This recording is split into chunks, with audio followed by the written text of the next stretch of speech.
Мы выдаем бумажку. Это самое первое. За что вы берете деньги? Да, Вы же просто да, бумажку написали, да? Прям да, так и говорят? Да. Об оценке его форма установлена федеральным стандартом, и он не маленький. 30-40 страниц. Это такой простенький отчет. И вы бумажку дали. Вам что, сложно бумажку выдать? Какие там 200 тысяч рублей за оценку бизнеса? Показать тебе бумажку? Да. То есть там у нас был случай, мы оценивали колхоз. Мы ему назвали стоимость. Он очень долго кричал на совещании. И потом мы привезли 4 тома по 500 листов.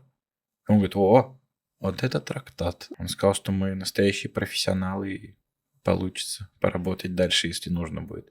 Наша работа, она, на самом деле, она неощутима. Мы оказываем услуги, как любые услуги, в которых нет там конечного результата какого-то внушительного.